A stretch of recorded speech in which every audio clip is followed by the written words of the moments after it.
Hello, friends. Today's Bible passage is 2 Kings chapters 10 through 11.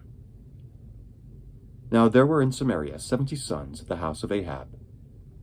So Jehu wrote letters and sent them to Samaria, to the officials of Jezreel, to the elders, and to the guardians of Ahab's children. He said, "As soon as this letter reaches you, since your master's sons are with you, and you have chariots and horses, a fortified city, and weapons, choose the best and most worthy of your master's sons, and set him on his father's throne. Then fight for your master's house." But they were terrified and said, "If 2 kings could not resist him, how can we?" So the palace administrator, the city governor, the elders, and the guardians sent this message to Jehu. "We are your servants, and we will do anything you say. We will not appoint anyone as king. You do whatever you think best." Then Jehu wrote them a second letter, saying, "If you are on my side and will obey me, take the heads of your master's sons and come to me in Jezreel by this time tomorrow." Now the royal princes, 70 of them, were with the leading men of the city, who were rearing them. When the letter arrived, these men took the princes and slaughtered all 70 of them. They put their heads in baskets and sent them to Jehu in Jezreel. When the messenger arrived, he told Jehu, "They have brought the heads of the princes." Then Jehu ordered, "Put them in 2 piles at the entrance of the city gate until morning." The next morning, Jehu went out. He stood before all the people and said, "You are innocent. It was I who conspired against my master and killed him. But who killed all these? Know then that not a word the Lord has spoken against the house of Ahab will fail. The Lord has done what he promised through his servant Elijah." So Jehu killed everyone in Jezreel who remained of the house of Ahab, as well as all his chief men, his close friends, and his priests, leaving him no survivor. Jehu then set out and went towards Samaria. At Beth-Eked of the shepherds, he met some relatives of Ahaziah, king of Judah, and asked, "Who are you?" They said, "We are relatives of Ahaziah, and we have come down to greet the families of the king and of the queen mother." "Take them alive," he ordered. So they took them alive and slaughtered them by the well of Beth-Eked, 42 men. He left no survivor. After he left there, he came upon Jehonadab, son of Rechab, who was on his way to meet him. Jehu greeted him and said, "Are you in accord with me, as I am with you?" "I am," Jehonadab answered. "If so," said Jehu, "give me your hand." So he did, and Jehu helped him up into the chariot. Jehu said, "Come with me, and see my zeal for the Lord." Then he had him ride along in his chariot. When Jehu came to Samaria, he killed all who were left there of Ahab's family. He destroyed them, according to the word of the Lord spoken to Elijah. Then Jehu brought all the people together and said to them, "Ahab served Baal a little. Jehu will serve him much. Now summon all the prophets of Baal, all his ministers, and all his priests. See that no one is missing, because I am going to hold a great sacrifice for Baal. Anyone who fails to come will no longer live." But Jehu was acting deceptively in order to destroy the ministers of Baal. Jehu said, "Call an assembly in honor of Baal." So they proclaimed it. Then he sent word throughout Israel, and all the ministers of Baal came. Not one stayed away. They crowded into the temple of Baal until it was full from one end to the other. And Jehu said to the keeper of the wardrobe, "Bring robes for all the ministers of Baal." So he brought out robes for them. Then Jehu and Jehonadab, son of Rechab, went into the temple of Baal.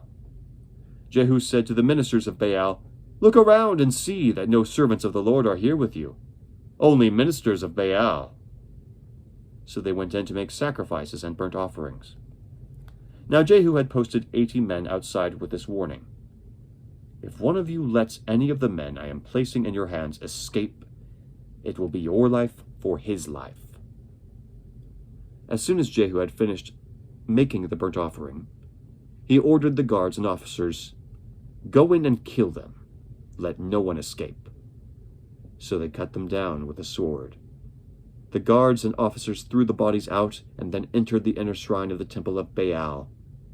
They brought the sacred stone out of the temple of Baal and burned it. They demolished the sacred stone of Baal and tore down the temple of Baal, and people have used it as a latrine to this day. So Jehu destroyed Baal worship in Israel. However, he did not turn away from the sins of Jeroboam son of Nebat, which he had caused Israel to commit, the worship of the golden calves at Bethel and Dan. The Lord said to Jehu, "Because you have done well in accomplishing what is right in my eyes, and have done to the house of Ahab all I had in mind to do, your descendants will sit on the throne of Israel to the 4th generation." Yet Jehu was not careful to keep the law of the Lord, the God of Israel, with all his heart. He did not turn away from the sins of Jeroboam, which he had caused Israel to commit. In those days, the Lord began to reduce the size of Israel. Hazael overpowered the Israelites throughout their territory, east of the Jordan, in all the land of Gilead, the region of Gad, Reuben, and Manasseh. From Aroer by the Arnon Gorge through Gilead to Bashan. As for the other events of Jehu's reign, all he did, and all his achievements, are they not written in the books of the annals of the kings of Israel?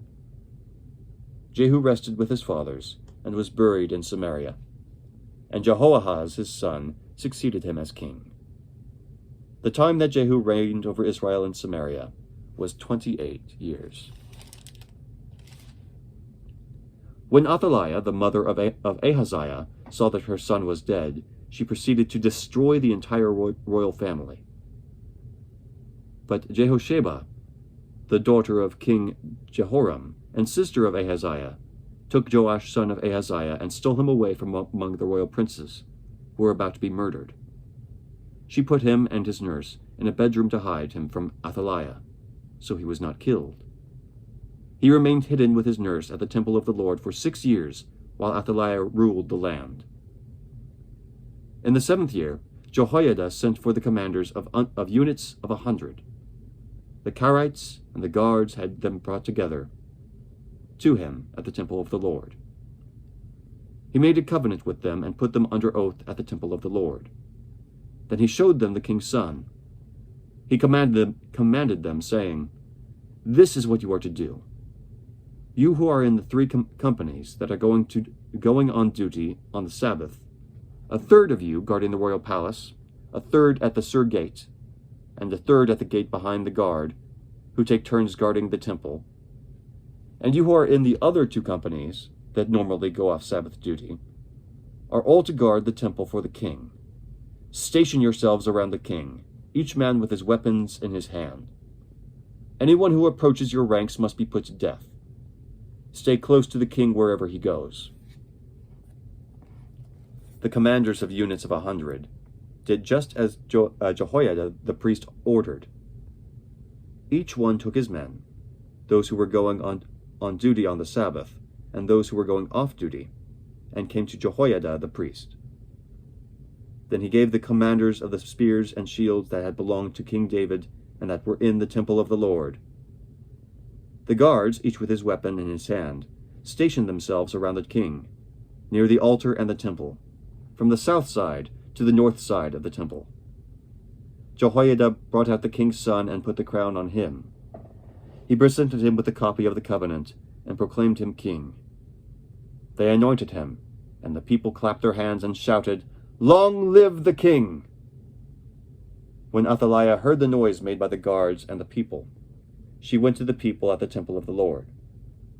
She looked, and there was the king, standing by the pillar, as the custom was. The officers and all the trumpeters were beside the king, and all the people of the land were rejoicing and blowing trumpets. Then Athaliah tore her robes and called out, "Treason! Treason!" Jehoiada the priest ordered the commanders of a unit of 100, who were in charge of the troops, "Bring her out between the ranks, and put to the sword anyone who follows her." For the priest had said, "She must not be put to death in the temple of the Lord." So they seized her as she reached the place where the horses enter the palace grounds, and there she was put to death. Jehoiada then made a covenant between the Lord and the king and people, so that they would be the Lord's people. He also made a covenant between the king and the people. All the people of the land went to the temple of Baal and tore it down. They smashed the altars and idols to pieces and killed Mattan the priest of Baal in front of the altars. Then Jehoiada the priest posted guards at the temple of the Lord. He took with him the commanders of hundreds, the Kerites, the guards, and all the people of the land, and together they brought the king down from the temple of the Lord and went into the palace, entering by way of the gate of the guards. The king then took his place on the royal throne, and all the people of the land rejoiced. And the city was quiet, because Athaliah had been slain with the sword at the palace. Joash was 7 years old when he began to reign. The word of the Lord. Thanks be to God. Have a great day.